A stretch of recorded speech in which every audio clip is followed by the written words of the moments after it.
الظرفيه الاقتصاديه الحاليه اللي كيعيشها المغرب ماشي في احسن الاحوال ديالها، والسبب هو قرار ديال البنك المركزي الاوروبي اللي فرض واحد المجموعه ديال التعقيدات والصعوبات على العمل ديال الابناك المغربيه اللي كتشتغل في اوروبا.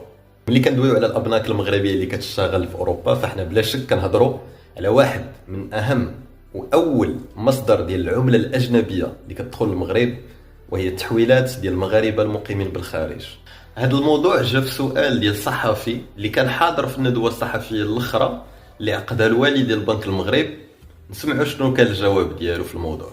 Ils nous ont dit non, non, non, c'est pas vous, c'est par rapport aux Anglais. Ils sortent le Brexit, ils sont sortis, ils utilisent quand même, ils continuent à faire des opérations presque avec un passeport européen. On veut mettre fin à tout ça ou le clarifier.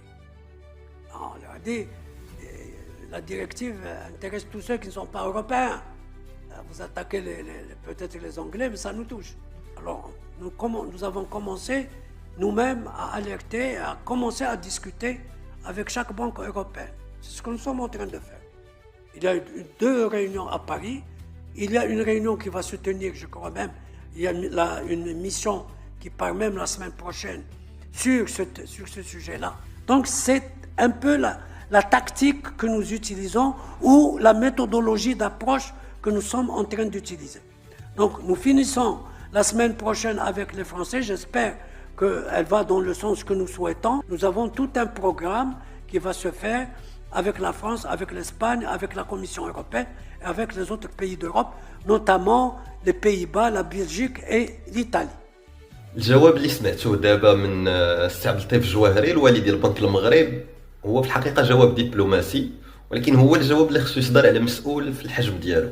كان فيه رسائل ديال الطمأنة وفي نفس الوقت رسالة ديال القلق بلا المغرب راه منفتح على الحوار باش يحاول يحل هذه المشكلة بالدبلوماسية ديالو وبالطريقة ديالو، وهذا الشيء عادي وهو اللي خصو يكون. ولكن باش نزيدو نفهمو اكثر ونفهمو الوضعية اللي حنا فيها دابا، هو ان الحضارة الأوروبية بشكل عام بعض لي فيتورولوج والاستشرافيين كيشوفوا بلا هذه الحضارة هذه غادية في الأفول، يعني غادية كتنزل. وبالتالي فالجواب الطبيعي إلى هذه الوضعية غيكون هو التشدد، والتشدد غيكون في جميع المناحي الحياة، سواء في السياسة في المجتمع وحتى في الاقتصاد. واول خطوات اللي بدات كتخاد، لان باش نكونوا واضحين هذا القرار الاخر راه ما استهدفش غير البنوك المغربيه، راه استهدف جميع البنوك الاجنبيه. واول هذه الخطوات ديال التشدد غادا تكون في النظام المصرفي، وغادا تكون موجهه اساسا ضد المهاجرين.